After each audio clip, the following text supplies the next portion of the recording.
Hello दोस्तों, आज के वीडियो में हम बात करेंगे कि सी लैंग्वेज में कैलकुलेटर का प्रोग्राम कैसे लिखते हैं। आपने कैलकुलेटर देखा होगा अपने घरों में। उसमें क्या होता है कि हमें जब कोई भी ऑपरेशन परफॉर्म करना आता है, ऑपरेशन से मतलब ये है कि आपको एडिशन करना होता है, सब्ट्रैक्शन करना होता है, मल्टीप्लिकेशन या डिवीजन करना होता है। तब आप क्या करते हैं कि पहले एक नंबर देते हैं, उसके बाद आप अपना चॉइस बताते हैं कि आपको एडिशन करना है या मल्टीप्लिकेशन करना है, सब्ट्रैक्शन करना है, डिवीजन करना है, उस की को इंटर करते हैं। उसके बाद आपसे वो सेकंड नंबर पूछता है, आप सेकंड नंबर को इंटर करते हैं और फिर उसके बाद इक्वल साइन का जो की होता है उस पर जैसे आप हिट करते हैं तो जो कैलकुलेटर का जो स्क्रीन होता है उस पर आउटपुट निकल के आता है जो भी आंसर होता है। अगर आपने 2 पहला नंबर दिया, उसके बाद आप एडिशन करना चाहते हो, आप प्लस वाले की पर इंटर करेंगे। उसके बाद वो आपसे सेकंड नंबर पूछेगा तो आप 3 इंटर मान लीजिए कर दिए। तो फिर जैसे आप इक्वल वाले की पे इंटर करेंगे तो वो आउटपुट निकल के आता है 2 + 3 = 2 हो जाता है 5। तो हमें वैसा ही प्रोग्राम बनाना है कैलकुलेटर का कि कैलकुलेटर कैसे काम करता है, तो हमें उसका प्रोग्राम लिखना होगा। तो सबसे पहले अपने प्रोग्राम में हम हेडर फाइल इंक्लूड कर लेते हैं। तो #include stdio.h, उसके बाद एक और हेडर फाइल इंक्लूड करेंगे तो #include conio.h। देखिए जो एक conio.h हेडर फाइल होता है वो हम टर्बो C++ पर जब प्रोग्राम लिखेंगे तो वहाँ पे हम conio.h हेडर फाइल का यूज करते हैं। क्यों करते हैं? क्योंकि देखिए वहाँ पे हमें आउटपुट स्क्रीन को होल्ड करने के लिए गेट ch फंक्शन का यूज करना पड़ता है। जो गेट फंक्शन होता है वो conio.h हेडर फाइल से ही आता है, तो इसके लिए हमें conio.h लगाना पड़ता है। हम VS कोड पे कर रहे हैं क्योंकि हमें conio.h की आवश्यकता नहीं पड़ेगी, लेकिन हम ये सोच के चल रहे हैं कि अगर आपको सेमेस्टर या कई पेपर में लिखना होगा एग्ज़ाम में, तो आपको जब तक आप दोनों हेडर फाइल नहीं लगाएंगे तो वो सही नहीं माना जाएगा। तो इसके लिए हम दोनों हेडर फाइल लगाते हैं और हम भी अपने वीडियो में जितने भी वीडियो हमने बनाया उसमें conio.h का यूज़ किया है, चाहे हम VS कोड में ही क्यों नहीं यूज कर रहे हैं। तो हम सबसे पहले अब हेडर फाइल लगा लेंगे, उसके बाद हम मेन फंक्शन कॉल करेंगे। तो इंट मेन, उसके बाद पैरेंथेसिस लगाएंगे और फिर कर्ली ब्रेसेस में अपने सारे इंस्ट्रक्शन को लिखेंगे। तो देखिए हमें सबसे पहले 2 वेरिएबल चाहिए होंगे। 2 वेरिएबल किस लिए होंगे? वो जो आप 2 नंबर देंगे उन दोनों नंबर को स्टोर करने के लिए हमें 2 वेरिएबल चाहिए होंगे। तो हम लिख लेते हैं, चूँकि हम नंबर मान के चलते हैं कि आप इंटीजर नंबर देंगे, आप डेसिमल नंबर नहीं देंगे, तो हम इसके लिए इंट डेटा टाइप का वेरिएबल डिक्लेयर करेंगे। मान लीजिए वेरिएबल का नेम हम देते हैं A और B। हमने 2 वेरिएबल लिया। उसके बाद देखिए जब आप 2 नंबर देंगे और एडिशन करना चाहते हैं या मल्टीप्लिकेशन या सब्ट्रैक्शन या डिवीजन, तो उसका कुछ रिजल्ट भी आएगा। अगर आप 2 + 3 किए तो 5 जो है उसका रिजल्ट आया, तो उस रिजल्ट को भी स्टोर करने के लिए हमें एक वेरिएबल चाहिए होगा। तो हम उसको फ्लोट डेटा टाइप का बनाएंगे। हम फ्लोट डेटा टाइप का क्यों बनाएंगे? मान लीजिए आप एडिशन कर रहे हैं, सब्ट्रैक्शन कर रहे हैं या मल्टीप्लिकेशन कर रहे हैं, तब तो ठीक है, आउटपुट आपका इंटीजर में ही आ सकता है। लेकिन अगर आप मान लीजिए डिवीजन करने लगे, आप 2/3 किए, 2/3, तो उसका रिजल्ट जो है डेसिमल नंबर में आएगा।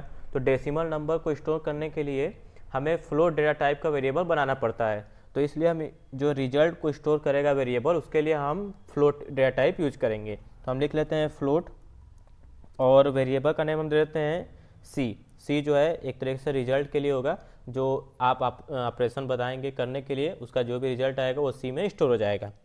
उसके बाद देखिए एक और वेरिएबल की हमें आवश्यकता पड़ेगी। वो किस लिए होगी? वो आपके चॉइस जो आप करेंगे कि आपको एडिशन करना है, सब्ट्रैक्शन करना है, डिवीजन करना है, मल्टीप्लिकेशन करना है, तो इसको भी तो स्टोर करने के लिए हमें एक वेरिएबल चाहिए होगा। उसी के अनुसार हम ऑपरेशन परफॉर्म करेंगे उन दोनों नंबर के बीच में।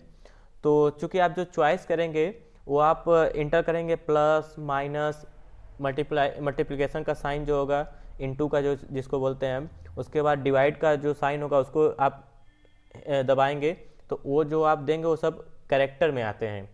वो सब कैरेक्टर में आएंगे क्योंकि उसका जब आप वैल्यू देखेंगे तो ASCII कोड में उसकी कुछ वैल्यू होती है। तो इसलिए हम आपके चॉइस को स्टोर करने के लिए उसको हम कैर डेटा टाइप में वेरिएबल डिक्लेयर करेंगे। मान लीजिए हम CH ले लेते हैं, तो कैर CH हमने बना लिया। CH जो है आपके चॉइस को स्टोर करेगा कि आप प्लस करना चाहते हैं, माइनस करना चाहते हैं, मल्टीप्लाई करना चाहते हैं या डिवीजन करना चाहते हैं। तो ये बात हुई वेरिएबल की। उसके बाद देखिए इस प्रोग्राम में हमें स्विच केस की आवश्यकता पड़ेगी। स्विच केस की आवश्यकता क्यों पड़ेगी? क्योंकि हमें आपके चॉइस के अनुसार ऑपरेशन को परफॉर्म करना है कि आप जैसे आपको अगर प्लस करना है तो आपने उस चीज़ को चॉइस किया, हम उस आपके चॉइस से अपने केस में जो भी देंगे कंडीशन उसको मिलान करेंगे।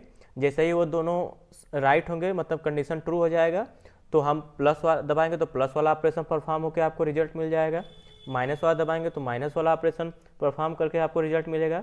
तो इसके लिए हम स्विच केस का इस्तेमाल करेंगे। तो सबसे पहले हम यूजर से, आप जब भी देखेंगे कैलकुलेटर में आपसे सबसे पहले नंबर पूछता है कि आप हमें पहला नंबर बता दीजिए। तो हम भी प्रिंटअप स्कैनअप की मदद से यूजर से पहला नंबर पूछ लेंगे। तो प्रिंटअप पैरेंथेसिस में डबल कोट में लिखेंगे इंटर द फर्स्ट नंबर। उसके बाद लास्ट में हम सेमीकोलन लगा देंगे, फिर स्कैनअप लिखेंगे स्टोर करने के लिए इस नंबर को। तो स्कैनअप पैरेंथेसिस में डबल कोट में लिखेंगे परसेंटेज डी, क्योंकि इंटीजर नंबर होगा तो इसके लिए फॉर्मेट स्पेसिफायर परसेंटेज डी लगेगा। फिर कामा लगा के m%a, जो ए नाम से हमने वेरिएबल डिक्लेयर किया था उसमें ये पहला नंबर स्टोर हो जाएगा।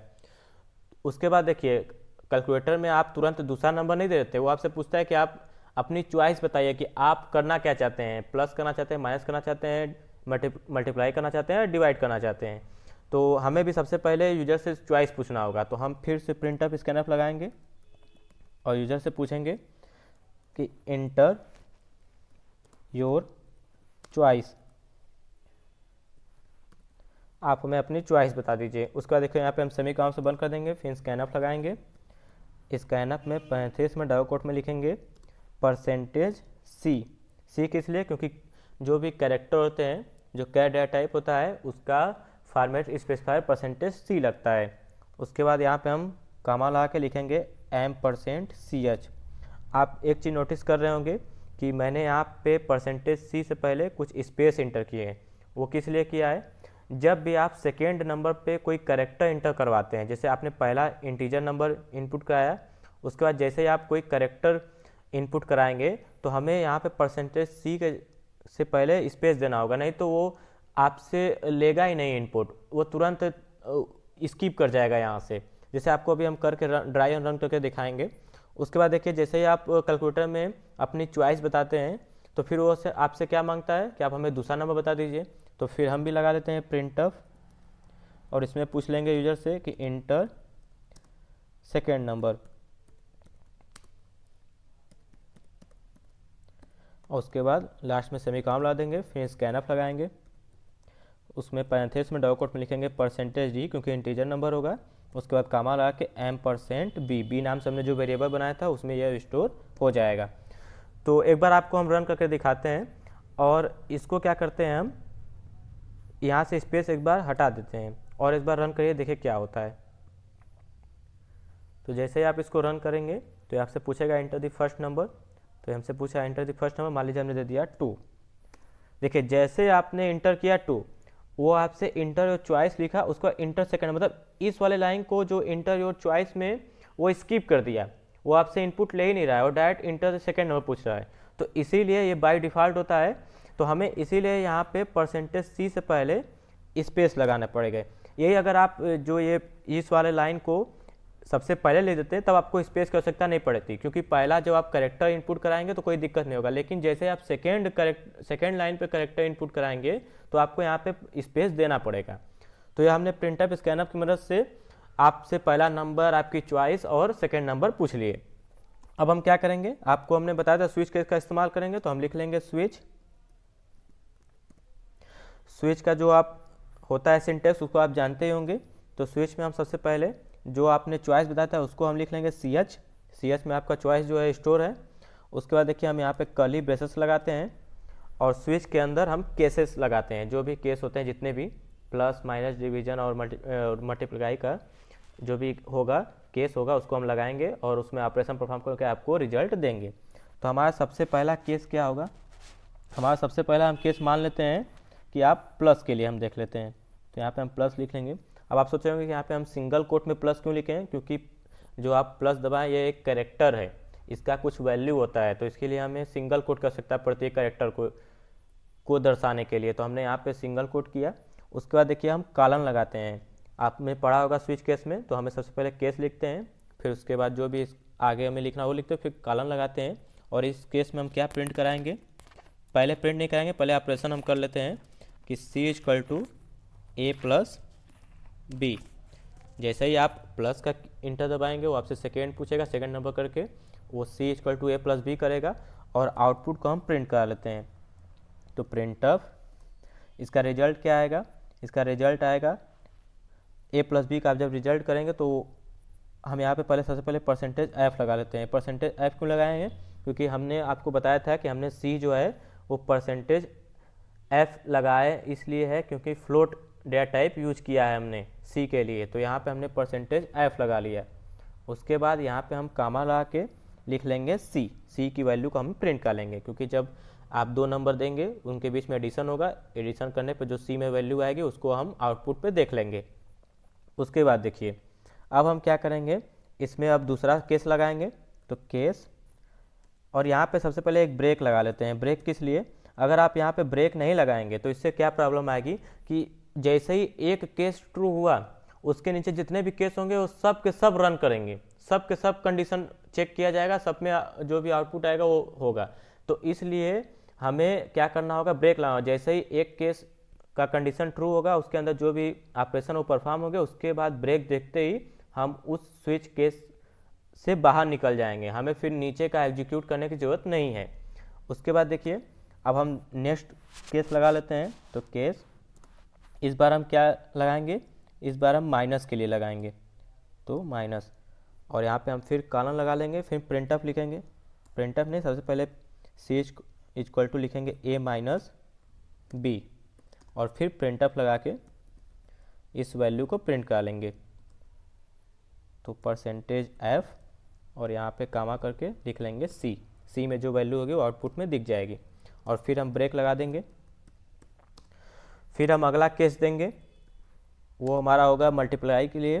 तो हम यहाँ पे लिख लेंगे फिर डबल सिंगल कोट में मल्टीप्लाई का साइन देंगे और फिर कॉलन लगाएंगे, और इसमें हम क्या लिखेंगे, c equal to a into B और फिर प्रिंट ऑफ पैंतीस में डबल कोट में परसेंटेज f और यहाँ पे कामा करके c, और इसको सेमीकोलन से बंद कर देंगे और फिर ब्रेक लिख देंगे। अब हम अगला जो लास्ट केस रहेगा वो हमारा डिवीजन के लिए होगा। तो लिख लेते हैं केस और डिवाइड का साइन दे देते हैं और फिर कॉलन लगाएंगे, फिर c equal to a divide by b और फिर प्रिंट ऑफ, और c की वैल्यू को हम प्रिंट कर लेंगे।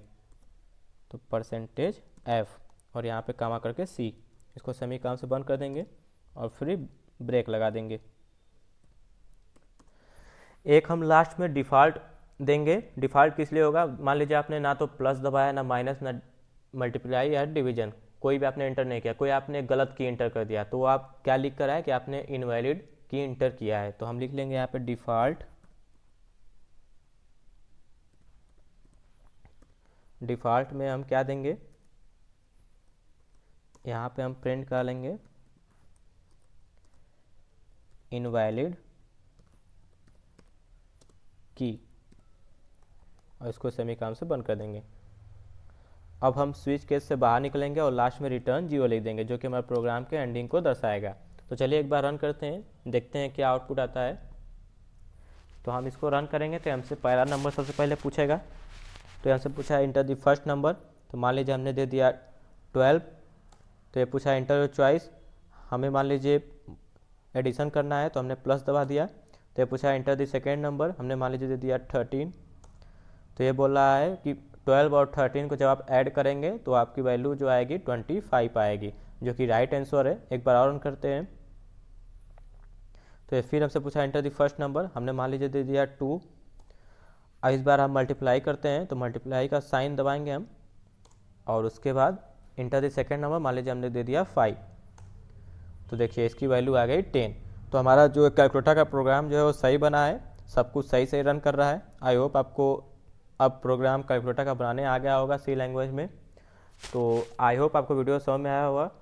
अब तब तक के लिए बाय, मिलते हैं अगले वीडियो में।